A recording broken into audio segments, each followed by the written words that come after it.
Let's get ready for a big weekend down in Tampa as we preview 4 stakes races taking place Saturday at Tampa Bay Downs.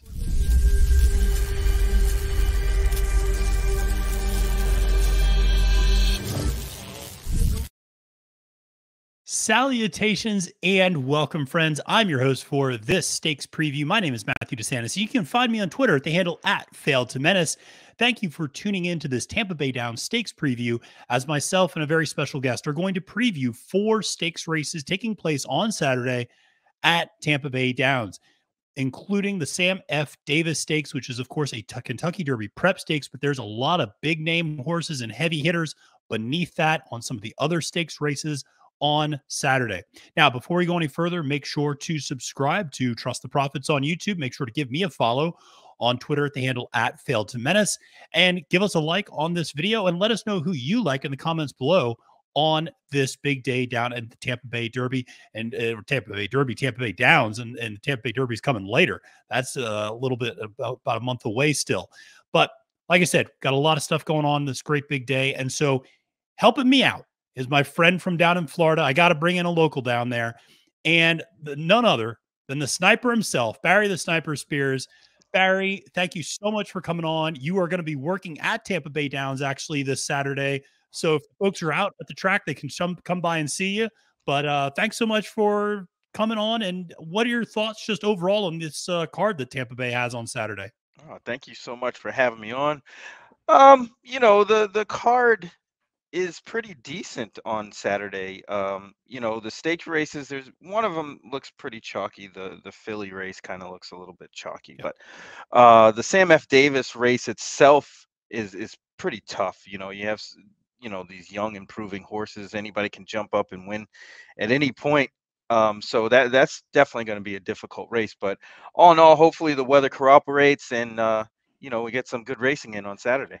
Yeah, absolutely. Hopefully it doesn't get too cold down there in the west coast of Florida. Hopes to stay above 65, not Well, too bad. what's But funny? They said it was supposed to be like there's a cold front coming through on Sunday. okay. So for the last week and a half, they were predicting that the weather was going to be about 60 degrees.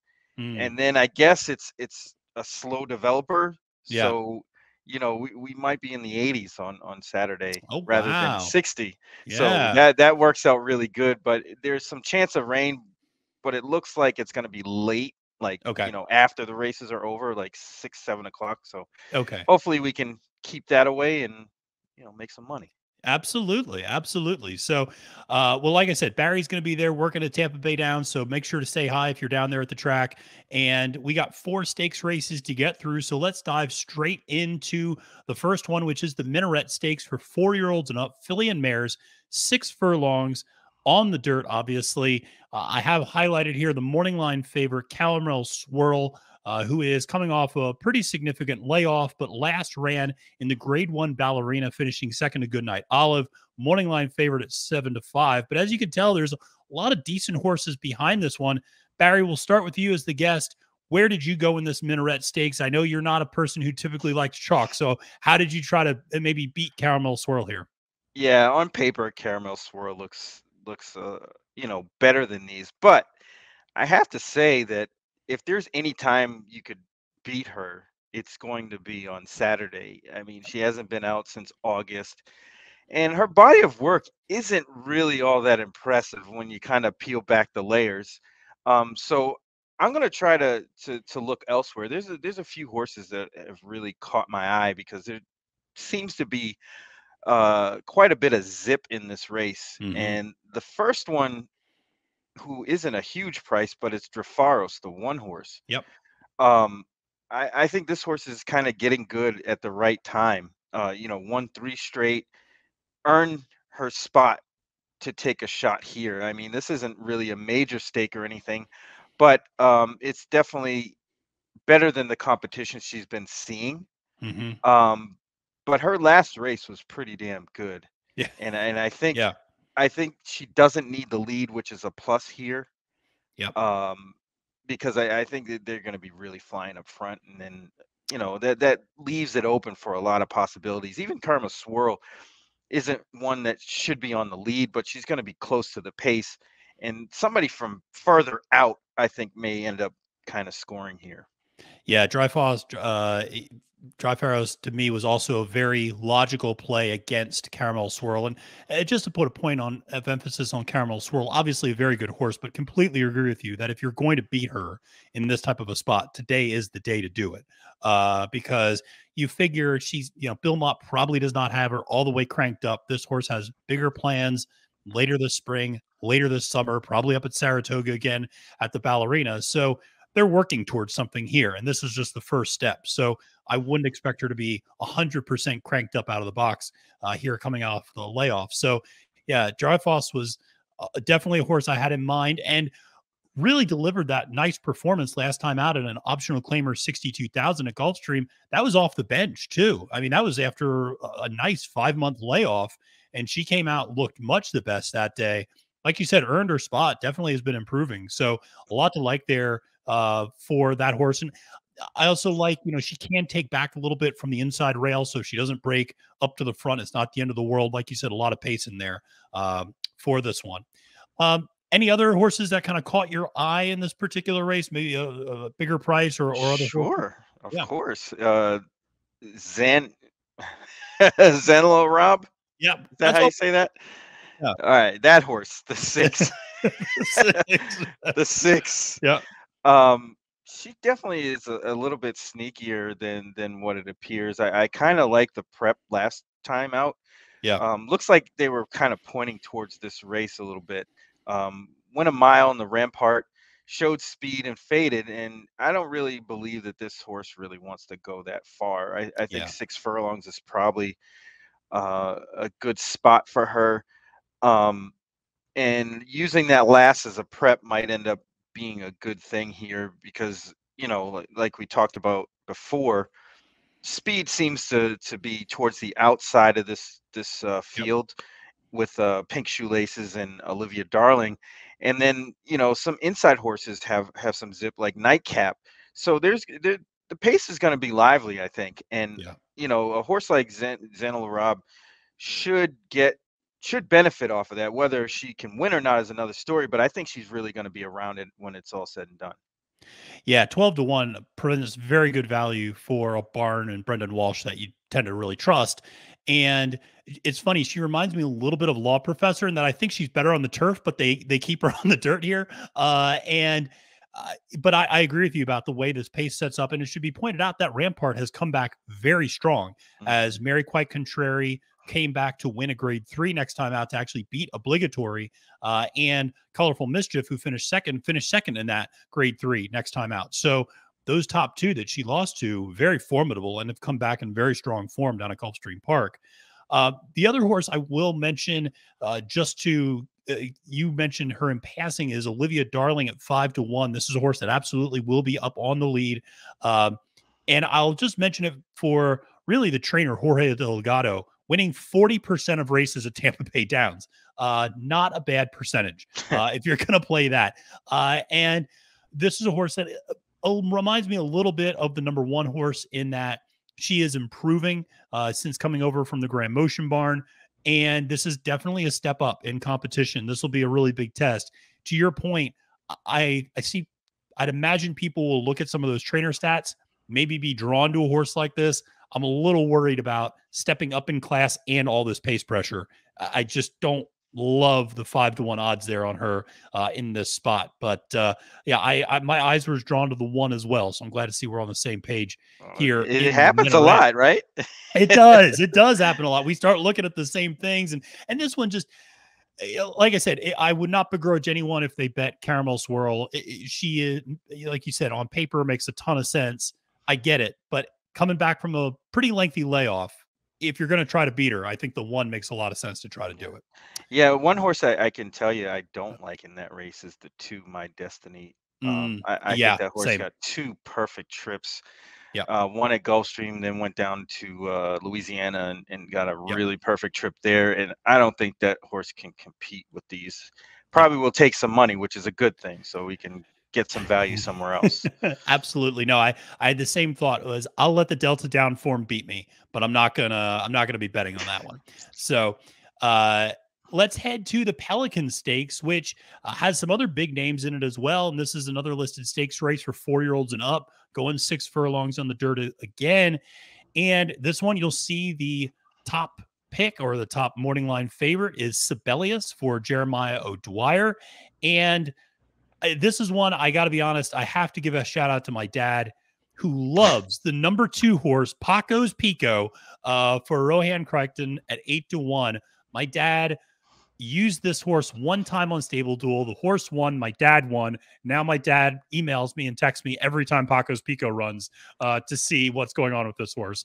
But I actually do think this horse is not a bad play underneath. Actually, I don't know if this horse can win, but that horse is really consistent and has been running really in the best of form lately. And so I do think using Paco's Pico in like a vertical exotic makes a lot of sense. Yeah, I mean, he merits a really good chance here. Finishing behind Endorsed, who came back to win on Pegasus Day, pretty well, and Paco's Pico didn't disgrace himself in that race at all, and actually had a kind of shot to win, but kind of swung wide a little bit and then faded. And then came out of that race into another optional claimer 62 and ran well to another horse who's pretty talented in Candyman Rocket, who was on display last year on Pegasus Day, and then actually ended up out in Tampa and ran. Have to give him a shot. I mean, his running style kind of fits the profile here. Sibelius, I really don't know what to make of that horse. I mean, I try not to play try not to play favorites. This one on paper looks really, really good. But I agree. Still susceptible to a little, maybe a bounce off of that last race. But yeah, it was one of those things. I was convinced that Sibelius was going to lose that last race, the Mr. Prospector. And I mean, look, dynamite. And so, it is hard on paper. You're right. Maybe there's a bounce, but it makes a lot of sense here in terms of in terms of turning in a really good effort and a horse that does seem to be pretty consistent in terms of speed figures the last few times out. Really, the Phoenix is the only time that horse truly bounced off of some big triple-digit buyer races leading up to that. But Barry, where else are you looking? I mean, now that we've satisfied my dad, who's got his Paco's Pico fix, where else are you looking in this race? There's a couple that caught my eye, including the one No K No, who, I've been following this horse. I cashed a big ticket on November 26th on this horse at 9-1 at Gulfstream. It was kind of a perfect trip kind of win. But if you take out that horse's races that are over 6 furlongs and on the turf or synthetic, this horse fits to a T here. Absolutely. It merits just as good a shot as anybody. And I think that the horse is in great form. I can't knock him. I tried, and just needs a little bit of help for somebody to occupy Sibelius a little bit, and that could No K No could really be a beneficiary of a pace duel or even just even a slightly faster pace would do that horse a lot of good. And then Uphold the Law is a horse I think has a shot too, who's coming into this race on the upswing, and I think this one has another move up in him, and I can't discount him, especially at that price. He's probably not going to get played. The connections don't run a whole lot of horses over at Tampa, so I think that that one might get a little bit dismissed. But you got horses like Gatsby, who's a hard knocker, Florida bred that runs well on either coast. And there's a lot of good horses. Willie Boy's another one, another Florida bred that runs really well. Ended up in the Breeders' Cup Sprint in November. Anything can happen here, and I'm not really sold on Sibelius like I would be, some of the other favorites later on. Yeah, so I'm all over the 7 Uphold the Law. This is my type of horse. You know that because I've told you this many times, but you give me a lightly raced horse with ascending speed figures stepping up in class, I am all in. And this is a horse that just when you look at the past performances, a lot of lines, right? A lot of layoffs. And the horse hasn't always been healthy. And this is a horse that broke its maiden debut in a state bred race, then goes to the bench for the better part of 8 months, comes back, wins another state bred optional claimer, then actually comes back about a month and a half later and steps up in class and wins again, then goes to the bench for 8 months, goes up to Colonial and finishes sixth in an 8-horse field. A little bit of a setback, but we should mention the last 3 times out, this horse has gone off as the favorite. Then goes to the bench yet again, takes another 4.5-month layoff, comes back in January at Fairgrounds and runs a banger of a race and posts a 93 Beyer speed figure. And now you're getting this horse second back from a layoff. And the only other time this horse ran second back from a layoff, the horse improved dramatically. Mhm. So, I at 8-1, I will absolutely take that. And to your point, Stidham doesn't run in Tampa very often, hasn't yet this year. And so if this horse does take some money, all the better for the rest of us, I think. I really like this horse quite a bit. I think this horse has a really big shot in this race. So that's going to be my play outside of Sibelius in this one. So that's where Barry and I are looking in the Pelican. But now we're going to move on to a very intriguing race, I think, with some big names in terms of the Suncoast Stakes, another listed stakes race for 3-year-old fillies. This is a race that absolutely is going to be an important prep for getting some of these horses ready for the Kentucky Oaks, potentially going 1 mile and 40 yards. And of course, you will see highlighted the morning line favorite Wonder Wheel, who was, of course, your Breeders' Cup Juvenile Fillies champion and making her debut as a 3-year-old. And then you see on the far outside, the second choice, Julia Shining, of course, the full sister Malathat for Todd Pletcher. Those are the 2 big names here. This one feels tough to get by Wonder Wheel. I don't know how you saw this one, Barry. Yeah, Wonder Wheel kind of looks like a standout here because she can go to the lead, she can lay off it, Yeah. very tactical,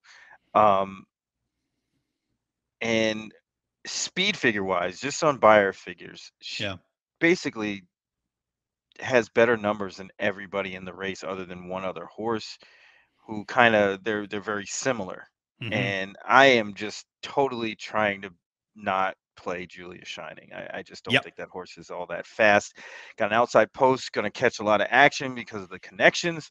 Just a horse I don't want any part of. I mean, Agreed. Wonder Wheel might be a single and maybe in multi-race bets. The only other horse that I could see myself using is actually Fast Tracked. I think Ticker Tape Home is a little inflated and coming out of the same barn as Wonder Wheel, and you kind of wonder what they're going to do, what the plan is. But I still think Fast Tracked has some upside here. Coming off the layoff, Delacroix does really good work at Tampa, and usually has them spotted in the right place. And I think this is a good spot for that horse too. Yeah, no, I hear you on that, and I think we see the race pretty similarly in that I am avoiding Julia Shining at all cost. I think people went really gaga over her being a full sister to Malathat. I get that, but I agree with you. The horse just I don't think is that fast. I think 5-2 is. Well, she'll probably get bet down from there too. That's the reality because people are going to see the connections and go nuts. But plus, she's a closer. She it's is tough to be a dead closer like that and win races. It's really tough. And she's like her sister in that she's a grinder. I mean, it's one thing. She's not this horse that kind of takes your breath away with this like, oh my God, turn of foot like we just saw with. I'll use another 3-year-old filly, but was on the turf like Cairo Consort. What we just saw this past weekend at Gulfstream Park when she just enveloped the field in about 6 strides. Julia Shining just kind of grinds away. Very similar to Malathat, just kind of grinds away. And then next thing you know, you're at the finish line and there's Malathat. But I just think this is too good of a field for her to be able to do that against. And so for me, I looked a little bit at the 2 Opus 42 at 10-1 on the morning line, another Delacroix horse who won the Gasparilla last time out at Tampa. This is an interesting horse, improving speed figures. So you would hope that maybe there's another progression there. Saw a real bump in the speed figures when stretched out from 6 to 7 furlongs, obviously routing now for the first time. There's the sire doesn't produce many dirt route winners and Mendelssohn, but the dam underneath does have some distance in her pedigree. So there's some of that. It's a strong trainer jockey combo as well, with Delacroix and Centeno winning 37% of mounts at Tampa Bay, I should say. So that was one that I looked at 10-1. And then I did look a little bit at Tick Your Tape Home, but I agree with you that I don't know what to make of the other Cassie horse here. And I can't imagine that, he's going to enter a horse that really has a shot at beating Wonder Wheel in this. And this is also a horse that's never run on dirt before, has only ever run on synthetic or turf. So I think there are some surface questions that are there. Obviously, Woodbine shippers have not been doing that great down at Gulfstream Park. I don't know what the numbers are at Tampa, but sometimes I like to see Woodbine shippers run once before I feel a little bit more confident in how they handle things on a new surface. So, Wonder Wheel, though, very hard to get around. That's going to be my single up top. I'll probably use Opus 42 underneath for a little bit of value, but definitely took a long look at Fast Tracked as well, the other Delacroix horse. Well, let's move to the final of the 4 stakes races, the Grade 3 Sam F. Davis Stakes, going a mile and a 16th on the turf. And this is for Kentucky Derby Prep points, folks. Not every Derby Prep race actually gets points. Just ask the Newgate from last week. And so this one does, though. And this is, I think, a wide open field, with the morning line favorite being WNL for Danny Gargan at 9-5. This is a horse that's exiting the Remsen, coming in off a little bit of a layoff. I think it's going to be an interesting day for New York breds, because you also have the horse that finished second to WNL that day, Arctic Arrogance, coming back to run in the Withers. WNL running down here. Depending on how those two run, we may be able to discount the New York circuit, or it may suddenly become a lot more important. I'm going to try to beat this horse, and I'm going to go to a guy that I usually go to a lot in South Florida, and that is Saffie Joseph Jr. And I'm going to go to Prairie Hawk, the number 2 horse at 6-1 on the morning line. This is a horse, Saffie, I know, has not been having the greatest time down in South Florida at Gulfstream with some of the big races lately. But here's the thing. I look to the outside at a horse like Litigate, and I just can't get the fact that this horse lost to Cyclone Mischief last time out. And I can't get rid of the fact that Cyclone Mischief just turned in an absolute dud at the Holy Bull. And so if this horse isn't good enough to beat Cyclone Mischief, and you're getting the far out, a pretty far outside post, I just don't love that combination. I do think the Cassie horse, Champion's Dream, makes a lot of sense. Very good horse. But ultimately, like I said, the 2 was a horse that just really intrigued me up top. Has been improving the last few times out. Has been running at Tampa on this dirt track, going 2 turns, and has been doing it well. And get Sammy Camacho aboard, who was aboard the last 2 times when this horse won. Limited sample size, but Saffie and Sammy, good combination. 43% winning rate between those two when they team up. So a lot to like there. And this horse looks ready to roll on the work tab. So I just think there's a lot of good pedigree underneath, half sibling to the horse Quip, who won the Tampa Bay Derby, actually. And the dam gives, usually some pretty good winners early on. So curling up top, so distance shouldn't be an issue. And so I'm going to use Saffie as a horse here with Prairie Hawk as my top pick. But interested in where you went in this one, Barry. This race gave me fits looking at it because I can tell you I just don't want any part of WNL. Yep. To be honest with you, I just don't think this is a great race. I for this horse to come back and win. If this horse wins, I'd have to say, he's probably going to step up again. But I just can't see, after that Remsen try and win. I don't know. It just doesn't. That was a huge, seem right. That was a huge speed figure for the folks listening. That horse went from a 66 to a 90 buyers in one race, and now is coming back from a layoff. You wonder whether or not that 90 really holds up. In this case. Yeah. I'm skeptical of that Yeah. number. I would probably place it somewhere towards 80-ish. Yeah. Yeah. Um, so that being said, that puts that horse on kind of an equal playing field with everybody else with no Absolutely. real kind of advantage. A horse that kind of stood out to me was Groveland. Hmm. How that horse, the last two tries going a mile and 40, this horse has been a different horse. Yep. And I think this horse is ready to step up and do some good things. Whether it's on Saturday or not is, we'll have to see. But I like the pattern. I like the way this horse is coming into the Sam F. Davis. And then Champion's Dream is another horse that, very well meant early on. Yeah. And I like the comeback race. That's really what sealed the deal. And then the stretch Yep. back out, this horse is probably going to be a really good contender, I think, going forward. I mean, even if that horse doesn't win the Sam F. Davis, Yeah. if this horse shows anything, I think they're going to just go to the next step and go in the Tampa Bay Derby. I Yeah. think that's really what their goal is. So I don't know if they really want to win this race. They want to run well, Yeah. but they want to win the Tampa Bay Derby. Yeah. No, I hear you on that. And yeah, Groveland was a horse I know I took a long look at. I will absolutely be using underneath on some tickets at 12-1. You're getting great value. I also should just point out the number 3 horse, Classic Legacy for Bill Mott. If you believe in good juju, this is a horse that is half to Art Collector, who of course just won the Pegasus World Cup and was trained by, of course, Bill Mott. And so, potentially some good vibes going on in the Mott barn.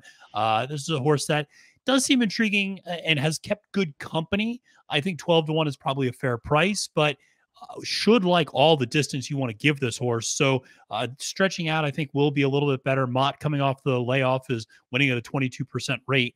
Classic Legacy, definitely a horse that I will be using underneath on some of my tickets along with Groveland. So Barry and I here in the Sam F. Davis trying to get by the favorite, trying to give you some prices here as we always try to do. Barry, my friend, thank you so much for joining me. I really appreciate it. Let the folks know what you got going in circles, all the big stuff you and Chuck are doing. What else is going on? Oh yeah, going in circles. Our podcast, Big Monday, every Monday comes out on Tuesday. People don't usually get to it till Wednesday, but that's okay. But yeah, we do that every week. Chuck is an amazing writer. He likes to post his thoughts on our website. Yep. So you want to check us out at goingcircles.com and take a look around and leave comments, email us. We'll get back to you. We like to engage with everybody. Beyond that, I'm going to be out at the Sam F. Davis on Saturday, and then doing some more stuff with Tampa Bay Downs over the next few months. So you'll see me around. Awesome. Well, I know I see you every Friday at This Week in Stable Duel with our other good friend, Gino Piccola. And so make sure to check Barry out. Make sure to check all that great content out. And again, if you're out there at Tampa Bay Downs, make sure to swing by and say hi to him. Barry, thank you again. And for all of you watching, thank you for tuning in to this Tampa Bay Downs Stakes preview. Make sure to subscribe to Trust the Profits. Make sure to follow me on Twitter at the handle @FailedToMenace. And until next time, friends, my name is Matthew DeSantis, wishing you a great and prosperous day at the races and reminding you that it's now post time.